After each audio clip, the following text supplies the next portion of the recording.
Forget what you learned in school. Never mind what your parents told you, and disregard what your friends say. From now on, the only people you need to listen to are these guys. For the next several minutes, they'll take you on a journey through the political jungle. And when your journey is over and you're safe at home, they promise you'll be stronger, smarter, and just plain better. So buckle up, hang on to your ears, because your journey starts now.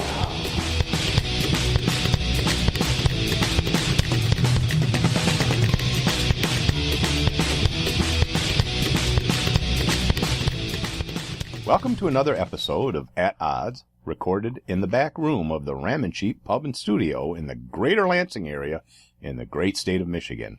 And what country, Nate? Ireland. Ah, the Emerald Isle. Tonight's guest on At Odds is the founder and vice president of American Preppers Network, Tom Martin. 2008, Tom realized his calling to build a national community of preppers and provide multiple online resources. He started a blog, a forum, and he expanded into other areas such as podcasts, video, newsletters. He started using the term prepper and taught people that what it meant to be a prepper. He works as a cross-country trucker, and Tom continued to build the network. 2012, he reorganized and expanded it. You can find out more information at AmericanPreppersNetwork.com. How you doing tonight? I'm doing good. Thank you for having me on. And Nate's on the line as well. Yeah, hey, Tom, how's it going? Thanks for joining us. Good. First, let's just start out. Looks like you were the founder of American Preppers Network. Why don't you tell us a little bit about what APN does and how it came about and what your vision is for the future? Well, we started out as a collection of blogs. We weren't the very first one. The first one was the Texas Preppers Network. We partnered up with them and a couple other state groups that had started up and started the American Preppers Network. We started out as a collection of blogs with volunteer bloggers, and then we expanded to have a forum and Facebook page and Twitter, and we really made as much use of social media as we could. Sure. And once we got to about 10,000 members, we started forming meetup groups so that our members could get together and have some face-to-face time and exchange ideas. That's pretty much what we're about, is exchanging ideas for survival and preparedness and sustainable living. When did you start American Preppers then, to the network? January of 2009. Okay. And I see from your website that you kind of reorganized in 2012. You expanded. What'd you do there? Yeah, we reorganized a couple of times. The first time was in 2010, and that's when we added the forum. In 2012, we revamped our blog and website and started adding the meetup groups and started partnering with other meetup groups. The website's pretty nice. It's www.americanpreppers with an S network.com. Is that correct? That's correct. And they can get more information there. I've been talking to a lot of my friends, and it was weird to me that many of them don't really understand what a prepper is. All they see is what's on the media, which is largely negative. Why don't you go ahead and explain exactly what a prepper is, what they're preparing for, and what types of people generally become preppers? Basically, anyone who prepares is a prepper. It's a very broad term. So if you have a fire extinguisher in your house and smoke alarms, and that technically qualifies you to be a prepper. Sure. It's really, a prepper is somebody who prepares, nothing more, nothing less. Okay. And so it's just a matter of how prepared do you want to be. And so you can expand into other things. We suggest people, when people ask us where's the very first place to start to get prepared, we tell them the very first place is right on ready.gov website. Anybody thinks that being a prepper is weird, well, then I guess FEMA is weird too, because they They actually say on their own website that people should have an emergency kit, which is basically a bug out bag. They should have a plan. Then they should share that plan with their friends and family. So that's a basic step right there. Covering those bases definitely makes you a prepper. But where FEMA falls short is they suggest 72 hours. We know from Hurricane Katrina and Hurricane Sandy that 72 hours is not enough. Yeah. If you live in Haiti, a month is not enough. 6 months is not enough. Yeah. So we suggest that you start with FEMA's guidelines of 72 hours because everybody can afford a 72-hour kit. Sure. Most people have that laying around their house if they put together a kit. Yeah. Yep. And then once you've got that goal accomplished, then we suggest a 3-week goal. Get 3 weeks worth of food and 3 weeks of medical supplies, whatever medicines you need, and all your gear and water that you need for 3 weeks. And then once you've reached that goal, then the next goal is 3 months. And then ultimately you have, once you've built it up, we think everyone should have at least a minimum of a year's worth. So have a goal to eventually reach a year's worth of food storage. Anything beyond that would be more of skills, sustainable living skills. If society is going to be, collapsed for more than a year, you're probably at that point going to want to know how to grow your own food and right. Yeah, store your own food and everything. Things are really bad if you're there for a year. Yeah, if it's more than a month, it's really bad. Yeah. So if you got a year's supply and things are really bad for a whole month, and you don't see it getting any better, that's when you start planning your, time frame of what you're going to do beyond that year. Right, your long-term plans. Yeah, your long-term. And really, you can be educating yourself on that long-term strategy long before that disaster ever happens. Yeah, that would be like having, seeds for vegetables and things like that, ready to... Seeds for vegetables, Yeah. know how to grow it, know how to forage. No, I believe that foraging for food and knowing what kinds of plants and animals and insects and everything else are edible, and I consider foraging as like the holy grail of preparedness.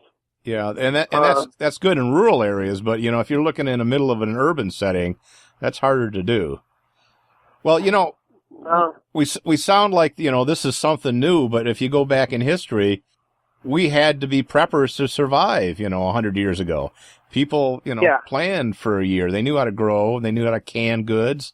They had things on hand to survive. We've gotten away. That's nothing new. Yeah. What we're talking about is nothing new. What is new is a society of complacent, dependent people. Yep. And what the term that's used is normalcy bias. Normalcy bias is what's new. Yeah. People think that people are so used to having everything come so easy that they can't ever imagine a disaster happening to them. Yeah, they're used to having, going out to dinner every night to have food and have nothing in your house, just... Using cell phones even. I mean, Yeah. just communication is a big part of that. People take it all for granted. You're exactly right. Yeah. In my industry, I got my start in my career driving trucks. And so I know the vulnerability of our supply chain. Sure. Oh, yeah. And Sure. all it would take is something to stop the trucks. And in less than 72 hours, the stores are going to be cleared out. Right. Absolutely. And if something should happen to the gas supply and the electrical supply and city water, you're screwed there too. Well, it could be any number of things. It could be, anything could trigger a shutdown of our transportation system, and it could be a terrorist attack. What if a bunch of terrorists, instead of using planes, they use trucks? Yeah. Well, Sure. that's going to cause the government to shut down the transportation industry until they can figure out what happened. Yeah, that's exactly right. Economy, something that affects the economy so much that we can't buy fuel at the pumps. You know, an EM attack. Well, just the fact that a lot of truck drivers are actually fed up with the rules and regulations that we have to do. A lot of truckers talk about striking. I don't think that'll ever happen, but they talk about it. You know, if the government put their foot down on our throats too much, you know, there comes a breaking point when truckers would say, I ain't moving this load. Yeah. Oh, yeah. And what's that? Yeah, and you're right. That would stop the supply line as well. Well, And that would stop everything. Yeah. Who delivers the fuel to the gas stations? Truck drivers. Right. Who delivers food to the grocery stores? Truck drivers. You know, who delivers the clothing to the clothing stores? Everything comes on a truck. So if there was a nationwide trucker strike, for example, that would shut down the country completely. Right. Yeah, And they've had that in Chile before. They've had that in Chile, and there's other countries where truckers have done that, and they've shut down the country.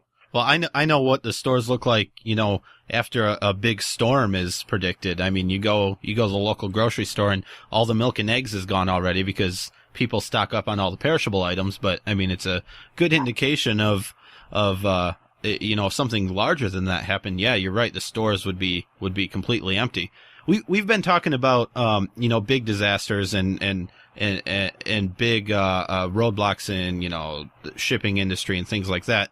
But being prepared, it seems to me, can really get you ready for any situation where you would have to break into supplies. You know, a loss of a job or any, you know, personal disasters. Is that sort of part of your scope too at APN?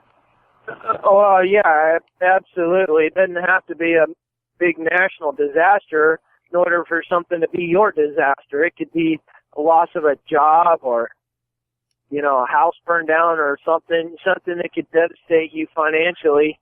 And you might have to break into your supplies and live off of your supplies for a while. I've known people that have gone in that situation, and the fact that they were prepared and had, you know, precious metals that they could trade in for cash, and they had food that they could eat and plenty of water, they were able to weather that storm and survive without going into bankruptcy or losing their home. Yeah, that's a good point. People don't think about that at all. I don't think, you know, they're always thinking that, you know, we're worried about, you know, the government taking over or an economic collapse or an asteroid hitting, you know, the earth or something. And they don't think about things that happen every day, and that's you losing your job. Yeah. What if you got in a car accident and break your leg or something? And you can't It's going to be quite a while before you can get back to work again. Sure. Yeah. These next two questions may or may not be tied together. I see the word prepper and survivalist thrown around almost synonymously. And I guess to me, and maybe I'm wrong here, but a survivalist is more of a you know, off the grid, in the woods, living independently. And I've seen on your website, part of prepping is getting to know your neighbors and creating a community of people that can help each other. Are those two terms, prepper and survivalist, are they different, or do I just have, you know, an incorrect understanding of that? Prepper is a much more broad term. You know, compare it to like, you know, a Humvee is a vehicle, but not all vehicles are Humvees. Okay. You know, you can be a Prius, but you're still a vehicle. Yeah. But if you're a Humvee, you're not a Prius. So, you know, compare the Humvee to a survivalist and the Prius to somebody who likes to, you know, have a good fuel economy car. Yeah. So in both of those, you know, somebody who, you know, likes to, you know, backwoods living and being able to live off the grid and you know, in a cabin somewhere in the woods, you know, that's more like a survivalist. But somebody who, you know, lives in an urban setting or suburban setting and wants to be off the grid and stay on their home, live, you know, still be able to live on their own and live a more sustainable lifestyle. That's great. You know, a lot of the survivalists say, well, yeah, you should, you know, be out in the wilderness somewhere. Well, not everybody can live out in the wilderness. You know, I certainly would not discourage somebody who lives in the city or who's unable to, you know, live in the wilderness. I certainly would not want to discourage them from being prepared. doesn't matter where you live. There's always something you can do. There's a lot of people that have gotten onto the concept of urban homesteading, and they look into things like hydroponics and different types of garden towers and stuff where they can grow their vegetables in a very, very small space. Right. Sure. On a balcony. You don't need it. You don't need an acre or half an acre to feed yourself anymore. You can grow a considerable amount of food on a patio. Yeah, or a rooftop or something. One of the questions, you see TV shows and a lot of people, have underground bunkers and stuff. And I suppose that's just an extra step in being prepared for whatever. You don't need to have an underground bunker to be a prepper, is what I'm hearing. No, I've people, the media, when the media is wanting to do these stories, and we got lots and lots of requests from the media. Oh, I bet. And from the reality shows too. And every single one of them, they're asking, where's the guys with the bunker? Can you hook me up with somebody with a bunker? Or hook me up with somebody with an arsenal of firearms? Yeah, that's exactly And I'm right. like, I don't know any of those people. I found at the APN, and we've got 30, I think, close to 30,000 registered members on our forum, and I don't know anybody like that. Yeah, I know some people that got some guns, but I've yet to meet a prepper that has a bunker.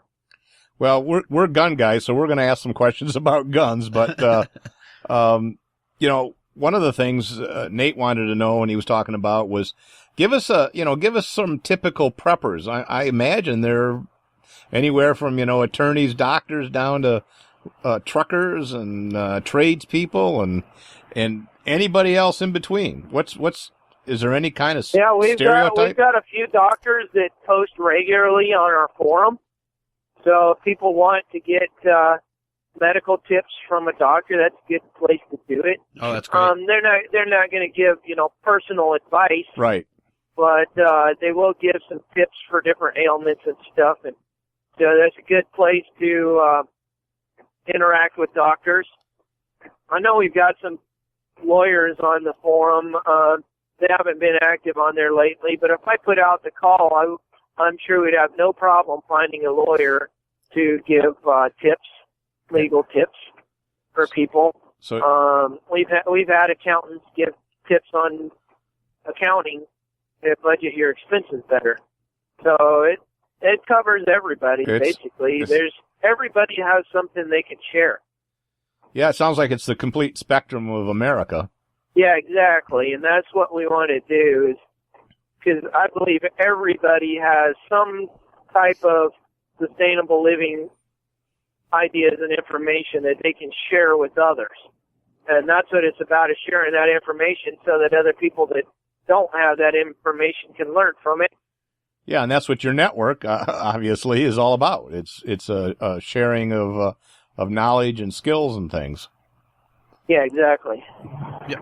Like you've said, I've also seen, a lot about preppers in the news lately, especially after the shooting in Newtown, Connecticut. It was reported, at least briefly, that the shooter, Adam Lanza, that his mom was a prepper. And I think they based that on the lay of her land, and she had a few guns. Yeah, I think that was exaggerated. Yeah. I don't thoughts want to on generalize people, but yeah, what are your thoughts on that? And in general, how do firearms play into prepping, and what's the general view of preppers on owning and carrying firearms? Well, I know preppers that own guns, and I know preppers that own guns. And so the way I feel about it is each person just needs to assess their own personal situation on whether they need or want guns. Sure. If they're in an area, a fairly dangerous area where they feel that they would need a gun, but they're adamantly opposed to guns, then my suggestion is find a different area to live in then. Or other means to protect yourself. But find other means to protect yourself. So, it's not like a peer pressure thing where, in order to be a prepper, you have to be a gun owner. Yeah. I'm a gun owner, but I don't talk about what kind of guns I have or what I store or how much ammunition I got, Right. For all I know, people think I own a BB gun. Yeah, which probably wouldn't be a bad thing to have because you can shoot small birds for food. Yeah, I mean, BB guns. heck, if you're in a city that allows BB guns, you might as well own a BB gun, because what if one day you have to shoot a pigeon or something? Yeah, and I'll tell you, the pigeons are good to eat. No, they really are. Yeah. Yeah. In my general view, I guess, I own firearms. When the crap does hit the fan, I'm going to want the ability to defend myself in my supplies, because there's going to be a whole lot of people that aren't preppers, that aren't prepared, that are going to have to go somewhere to look for, for supplies to survive on. So, plus there's a hunting and the whole purpose of the APN, and it's why we're trying to get everybody on board, whether you own a gun or not, is if everybody's prepared, then you don't have to worry about, defending your supplies. Yeah, it's exactly. in your own yeah. Go ahead. If there's a disaster, why would you go steal your neighbor's supplies if you already have your own? Right. It's in your own best interest to encourage everybody to have that 3-month or 6-month or a year supply of food, so they're not coming and bothering you. Exactly. And so, one of the, arguments that I see a lot amongst a lot of the survivalists, and there's a lot of really, good survivalists out there that really know what they're talking about, but unfortunately there's the ones that, there's bad apples in every bunch, and we got, people I kind of refer to as like the keyboard Rambos or armchair survivalists. Yeah, sure. And really don't know what they're talking about, and they'll talk. A lot of them will talk down about encouraging other people to get prepared, but then in another post they'll talk about how it's stupid that not everybody's prepared. Yeah. And talk about the need of having to defend themselves from the massive hordes of unprepared people. Well, I'm like, if that's your concern, then wouldn't it be in your best interest to encourage everybody to have a year's supply? If everybody had a year's supply, you would never have to worry about defending yourself from the hordes of people, because there never would be any hordes of people. I agree with you on that. That's a good idea. Now, what are some simple, inexpensive first steps that somebody new to prepping should do? You mentioned, a few things, but can you give us some concrete examples of, things that might be important that they can kind of be stocking away and building up supplies? Yeah, what's the first thing to buy or gather? The very first thing somebody can get is a first aid kit for like $5. Okay. Sure. Start with the first aid kit, and then next time you go grocery shopping, don't buy the expensive name brand stuff. Buy the generic, canned food or whatever it is you're buying, but buy 2 of it. Yeah, and put one aside and use the other. Put one aside, yeah, and store. Gradually build up your food storage. And water, you can. The number 1 and number 2 things you need is water and food. Right. And once you've got those bases covered, you can pretty much take care of everything else. And so water, obviously, have extra bottled water around, but good idea to have a water filter too. Sure. And people, they if they need to in a time of an emergency, they fill up their bathtubs, fill pots and pans and buckets with water. I would suggest against just filling up your bathtub unless you've got a really good water filter and purifier, because you get a lot of bacteria and fungus and germs and stuff that's in your bath water that will spread really fast within a few days, especially if you're in a warm climate, like Louisiana or Florida or something. They do have different water bags. There's one called a Hughes that you can get and fit that in your bathtub and fill that bag up. That way your water stays clean. Well, yeah, and you can boil, and you can use bleach and stuff also to purify your water. Well, you can also buy your water purification water, water filters and stuff. So whatever supply of water you do have, you can clean it out. Yeah. So, and then things like, maybe a radio, batteries, certain things like that, that can store. Things about education is a real big thing. A lot of people don't think about the 30 to 50 gallons that they have in their hot water tank. Yep. And another thing would maybe have a few books, on survival tips and outdoor survival. Exactly. And things like that. Education will get you the most bang for your buck. So, and you don't even have to buy a book, there's tons and tons of free ebooks and PDF files on the web that you can basically get all the information you could ever need for free. Yeah, print it out. Print it out, and you'll have a hard copy of it. Well, a lot of people are getting the smartphones now, and you can get those, little data storage chips or thumb drives that you can download an entire library of ebooks that you could use on your iPad or your smartphone. Provided you got power, but there you can get you portable solar power for your smartphone, and it wouldn't matter where in the world you are, you would have access to all the, could be able to carry an entire library of survival information. Well, that's true. Basically all downloaded for free just for the cost of your smartphone. Yeah, sure. Great idea. Bit of a lighter note in coming off of the education topic there might be a little weird, but did you happen to catch the Simpsons episode this last Sunday? I didn't watch it, but I heard about it. Okay, yeah, and it was mostly about prepping, and as you can imagine, it was spoofing a group of fairly crazy preppers. That's what I wouldn't expect anything less of Simpsons. That's what they do. Yeah. And I'm not entirely against it being on Simpsons because as they say, bad press is better than no press, and sure, that Simpson, the people who listen, watch Simpsons, they're going to say, what's these silly preppers? I'm going to Google that. And they'll Google it and they'll find some real information on Google. Right. And Simpsons is always sort of, shot back at people what's current in America. So the fact that they're actually talking about preppers means that, word is getting out and people are thinking about it. And even though some people think it's kind of crazy, other people are going, maybe it's not so crazy. Maybe I should have food and water on hand and everything else. It's the same thing with anything. I think even William Shatner said it, that you're not successful until somebody makes a satire of your show. Yeah, that's true. And same thing, like Weird Al Yankovic. All the a lot of the musicians, they have to give him permission to spoof their songs. Yeah. And a lot of them do because once Weird Al Yankovic gives you a call, you're successful. Right. And so same thing with Simpsons.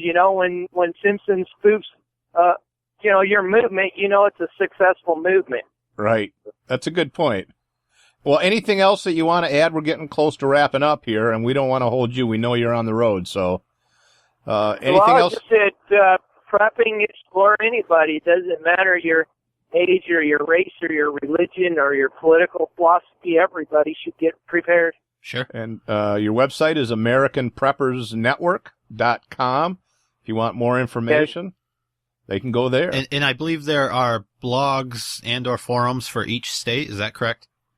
Yeah, we don't use the blogs so much of the state blogs, but we do actively use the state forums. Okay. There's a lot of activity on our forum, and our forum is AmericanPreppersNetwork.net.